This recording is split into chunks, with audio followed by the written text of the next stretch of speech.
não pode esgotar esse tema, porque a gente vai precisar de sempre estar construindo, porque cada criança é única. Então, a gente precisa de refletir sempre acerca daquela criança. É claro que a gente tem um norteador, né, desse processo da inclusão, mas a gente precisa pensar sempre no individual. Inclusive, na semana passada, a gente explicou um pouquinho o que é essa inclusão escolar. É sempre bom a gente repetir. A inclusão escolar é quando realmente a criança é inclusa em todo o sistema de evolução pedagógica, né? Porque é realmente, né, a inclusão. Né? Estar no espaço escolar não significa que essa criança está sendo efetivamente incluída lá nesse espaço.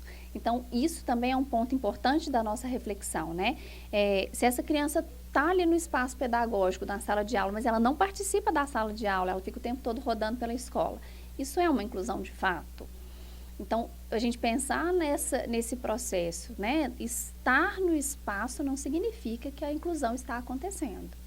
E para que essa inclusão realmente aconteça, né, de forma prática, né, é necessário profissional capacitado. É hoje o grande desafio. É o grande desafio, esse planejamento de como acontecerá esse processo. E aí a gente tem aí um aparato até legal, né? O que fazer? Então, a gente tem um tripé. E esse tripé, ele é da instituição de ensino, que é o professor de apoio ou o profissional de apoio, o plano de desenvolvimento individual, o PDI, e a gente tem também o contraturno, que é o AEE, o Atendimento Educacional Especializado. Às vezes as famílias se perdem nas siglas, né? Mas são ferramentas importantes que vão viabilizar a participação, a aprendizagem, a inclusão dessa criança no ambiente escolar. Eu queria até abrir um parênteses para a gente abordar um pouco dessas siglas, né, que você diz. Porque surge sempre a dúvida, né, da família, como acompanhar, né? Se meu filho está passando por uma inclusão, ele está conseguindo evoluir no ambiente escolar. O PDI, ele tem um papel importante nisso, né? É uma grande ferramenta. Né? É fundamental. Essa elaboração do PDI é como se fosse, se a gente fazer um paralelo com a clínica, é como se fosse o plano de tratamento. Né? Os pais sabem, o terapeuta está trabalhando determinado objetivo. O PDI fala disso na escola. Né? Quais são as competências daquele ano escolar? Né? No primeiro ano aprende o quê? No segundo ano aprende o quê? Toda escola já tem isso determinado. Quais são as habilidades daquela criança específica? E o que eu vou fazer para atingir aquelas competências para essa criança específica? É isso que o PDI faz. Então, o PDI é um momento de reflexão para a gente entender qual que vai ser a intervenção necessária para que aquela criança seja efetivamente incluída na escola. Esse ponto é extremamente importante a gente citar, né? O plano de desenvolvimento, né, é justamente um planejamento do que é prioridade, o que é mais importante. Seria um estudo do perfil da criança, praticamente. Né? Um estudo do perfil da criança, um estudo da intervenção que vai ser feita com a criança e, o mais importante, o acompanhamento da evolução dessa criança. A avaliação constante, porque esse documento, de um modo geral, ele é elaborado teoricamente no início do ano. Essa criança precisa de ter evolução, ela precisa de ter mudança. Então, daqui 2 meses, quando eu vou mudar o bimestre, quando eu vou fazer as avaliações de toda a turma, deixa eu voltar nesse documento e ver, houve evolução, não houve evolução? Porque quando não há evolução, precisa mudar a estratégia. E é importante a gente dizer que os pais têm direito de ter acesso ao PDI, né? Isso é uma situação que a gente precisa enaltecer. E é importante saber o que está sendo trabalhado. A lição de casa serve para isso, né? Vai para casa, os pais vão ver, é isso que a escola está trabalhando, é isso que meu filho está estudando. E o PDI vai trazer exatamente isso. Para o meu filho que está em inclusão, eu fazer determinada adaptação na tarefa é importante aqui na minha casa também, porque precisa ter um diálogo entre família e escola.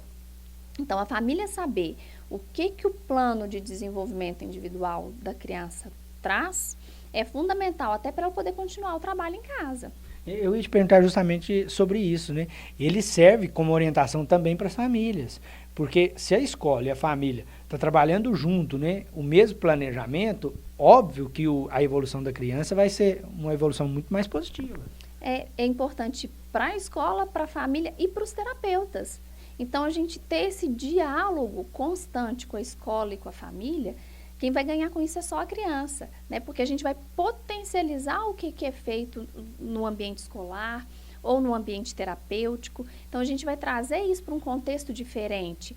Então, por exemplo, vou dar um exemplo bem simples. Se eu uso um adaptador de preensão para essa criança pegar direitinho no lápis, usar isso só na escola não adianta, usar isso só na terapia não adianta. Eu preciso de sistematizar o uso dessa adaptação para a criança ganhar aquela habilidade.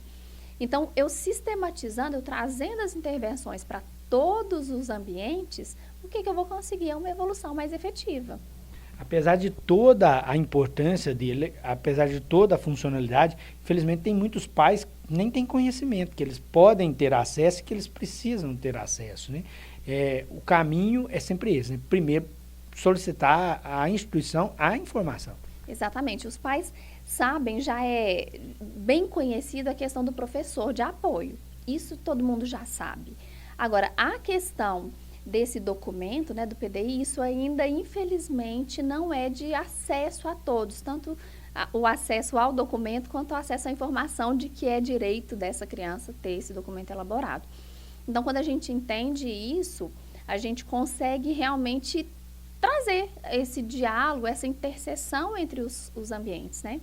Apesar de ser uma informação técnica, os pais conseguem fazer a leitura, né, para poder até ajudar e potencializar, né, o acompanhamento e o desenvolvimento da criança? Sim, os pais conseguem entender e se não conseguirem, vamos sentar junto com o professor para poder entender o que é que está sendo proposto, né? E uma coisa importante que eu vejo acontecer de forma recorrente é quem faz esse PDI, né? De quem é a tarefa de fazer, a atribuição é de quem? É do professor regente.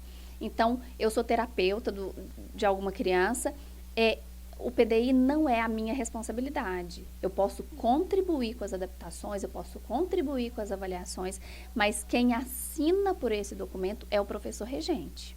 Por isso que a gente volta lá no início e fala a importância do profissional capacitado, né? Porque é só o profissional capacitado que entende o processo e o que ele está fazendo que vai conseguir contribuir realmente de uma forma efetiva para que o processo de inclusão aconteça. Isso. E lembrar que essa criança, né, que está lá dentro da sala de aula, ele não é aluno do terapeuta, ele não é aluno do professor de apoio, ele é aluno do professor regente. O professor que é o professor da sala é o responsável por essa criança, né? E isso também faz uma diferença muito grande na inclusão dessa criança entender, eu sou aluno dessa professora, não é dessa que me auxilia. Então, esse processo é, claro, um processo muito delicado que está sendo construído. Eu gosto muito de falar que não tem vítima nem tem vilão nessa história.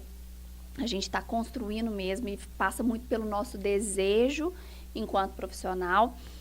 Passa muito por uma vontade política também, né? Porque é política pública, mas é um processo que a gente está construindo e a gente está fazendo história.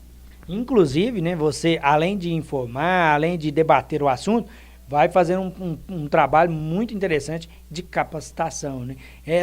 Dessa proposta de formar profissionais.